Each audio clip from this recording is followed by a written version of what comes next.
Good afternoon, everybody. We're joined by the Michael Price family, UCLA women's head basketball coach Cori Close, and juniors Lauren Betts and Kiki Rice. Opening statement from Coach when you're ready. Yeah, just first of all, thank you all as the media for covering a great sport of ours and telling our stories. Really important. And credit to Washington. I thought they played really good basketball. I thought they made great adjustments in the second half. That was the first team that's out-rebounded us all year long. I thought they out-hustled us in some ways, so I really want to give credit to them and how they played. I thought they played closer to their identity than we did to ours. That being said, in the number one women's basketball conference in the country, you go on the road for your first time in Big Ten play, happy to get the win. I have a really versatile and deep team, and I think that really came to bear. That when one person maybe was struggling with something, we have lots of different ways we can go to things, and I think that these two were definitely our anchor tonight, but selflessness and versatility is the thing that actually carried us through. First one for you, Coach. Just when you were scouting this team, what were the things that stuck out that you really needed to focus on? Well, I mean, excuse me. A couple of things, but obviously we struggled with some of them was guarding the three-point line, forcing them to try to chase them off the line. And I thought we did well with that for a long time. They were 2 for 10 in the first half. I don't know what they were in the second, but had some mental lapses in that. But transition D, and actually that was probably the thing I thought we did the best of our keys to the game, is really trying to keep Sellers in front of us, take away long rim post runs. I thought, Kiki did a great job as a safety at directing how that needed to happen. And then it was rebounding. And we told our team, though, and that's the one we did not execute. Credit to their 1 through 4s that were coming from long distances and really out-hustling us for the ball and out-competing us for rebounds. And so those were really some of our big keys from that perspective. And then we wanted to play from the inside out, which I thought we did pretty well. I thought Kiki got to the paint really well, especially early in the game, as well as Elena on our team. But we were able to go inside to Lauren, really consistently, and so that was really important to us. Yeah, speaking of going inside to Lauren, felt like you were sort of unstoppable today. Obviously, led the game in scoring. Was there anything that frustrated you today, or what can stop you? I guess is my question. My left hand. No, I'm just kidding. No, I think the first half. I think I was just trying to force some tough shots, and I think I just needed to make it easier for myself. And I thought my teammates did a really good job of just continuously trying to find me, no matter how many shots I'm making. I think that's just our offense flows a lot better, just trying to get paint touches. So shout out to them. But I think just trying to keep my head up going into that second half. So. And then for both of you, obviously you are now the number one team in the country. When South Carolina was the number one team, we heard a lot that they felt like they had a target on their back. They say that the target's not on their back, but it is.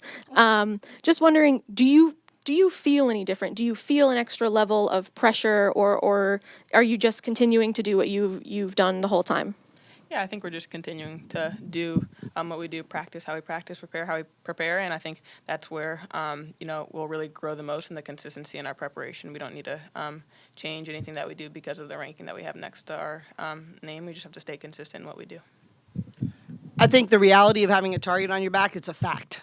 It's a fact that you're going to get more hyped, you're going to get better crowds on the road. That's a fact.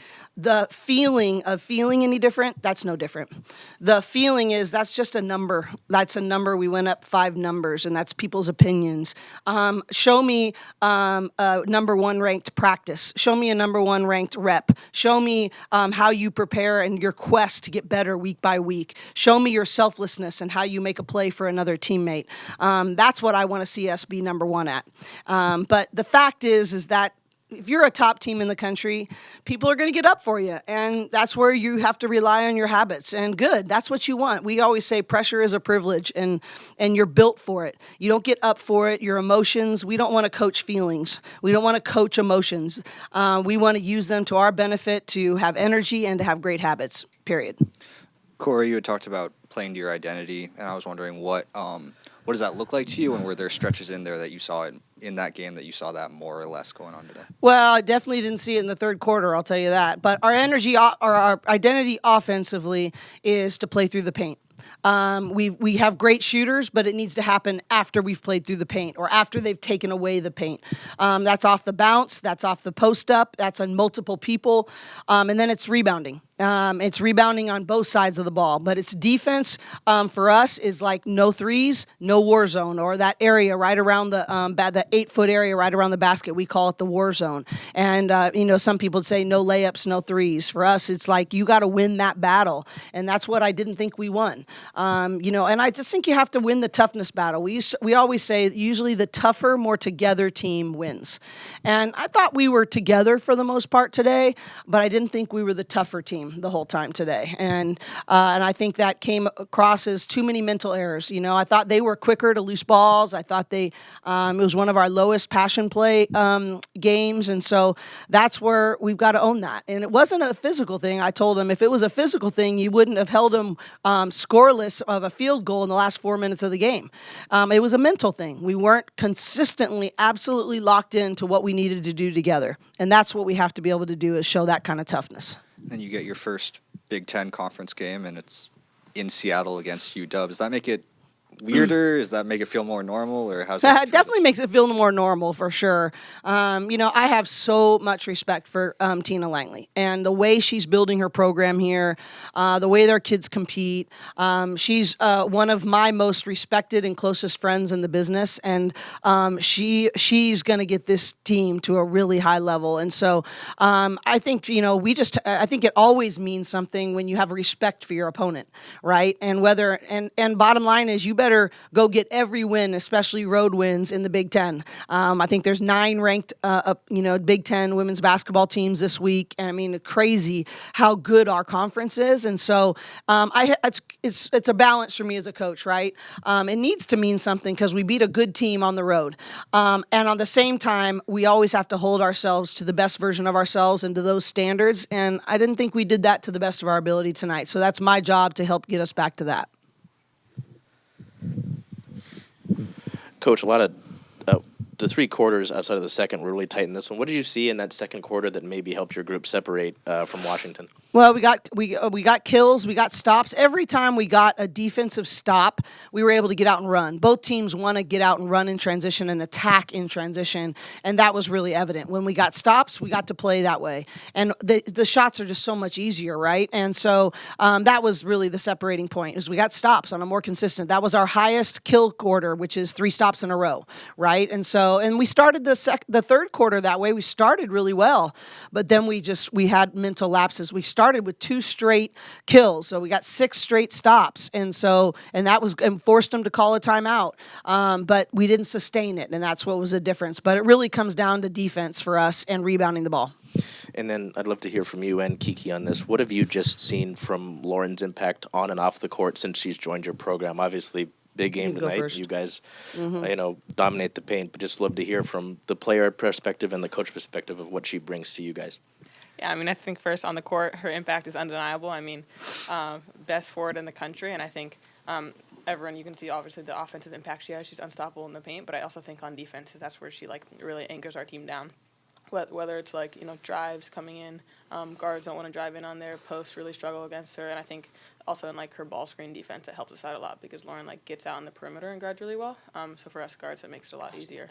And then off the court as well. I mean, I think just Lauren's a great addition to this team, and I think it's been so fun over these 2 years to just see her, just get more used to UCLA and really just become a part of this team. So it's awesome to have her. Yeah, I think, it starts with the leadership side. I think that's what I've seen the biggest growth in is Lauren's ability to use her voice, and she has an incredible basketball IQ. And in that way, she's sort of a point forward for us. We want to hear her voice out there. We want her to help us anticipate and not react. Her IQ is really, really high, and her leadership voice has been incredibly impactful for us. Everyone's going to talk about her. She's a top 3 scorer in the Big Ten. She's a great rebounder. But I agree completely with Kiki. She changes us on the defensive end. She allows us to play different ways. She allows other players to be better defenders because she's out there. And it allows us to switch screens differently, funnel players different ways. And it just changes how we can tactically play because we have the most elite rim protector in the country. Couple from the Daily Bruin as well. Coach, last time out, accumulated 22 fouls against Hawaii. Today's game, only 12 fouls in the game. You consider that a step in the right direction? I probably get myself in trouble, but we had better refs. Bottom line, we had I don't know any other way to say it, but I do think we played with more discipline without fouling. But we had some of the best refs in the country on the game tonight. Period. Coming into this game, UCLA had an NCAA leading 19 rebounding margin of plus 19 per game. Tonight, Washington out-rebounded you by 2. What happened on the glass? We got out-competed. I mean, bottom line is a lot of times we had inside position, and we just got out-competed for the ball. And so that will be the focus of our week here, is getting better on defensive rebounding and getting back to who we are that way. You cannot play with the efficiency we want to play with on offense if we don't control defensive rebounds, and we didn't do that tonight. For Kiki and Lauren, first conference win of the season. What are your feelings going into Big Ten play now that you've got one conference game under your belt? Yeah, I mean, it's really exciting. I'm proud of our team for how we played tonight, but obviously there's a lot of work to be done. Like Coach Cori said, I think we just need to focus on rebounding. I thought that showed today that it's something that we could really work on in practice going forward. So just making sure that we keep our head down and just stay present every single day and just getting better. Yeah, I would agree with that. I think, now that we're in conference play, we know every single game is going to be really tough game. So just preparing consistently throughout the week, and we'll be fine. Coach, last one. With today's win, you have 296 career wins, tying Billy Moore for the most wins all time in program history. Can you just speak to, what that means to you? It means I hired really great people to surround me. That's the only thing it means to me, is that not only assistant coaches, video team, managers, support staff, administration. That just means I had great people surrounding me. And the number one thing for me is none of this has to do with me. This has to do with creating a transformational experience for the young women in our program and honoring the people who so sacrificially serve them really well. So I'm thankful, just because it allows me to say thank you to the people that have been so loyal and have blown wind into our sails. All right, thanks, everybody. Thank you guys for being here. Appreciate you.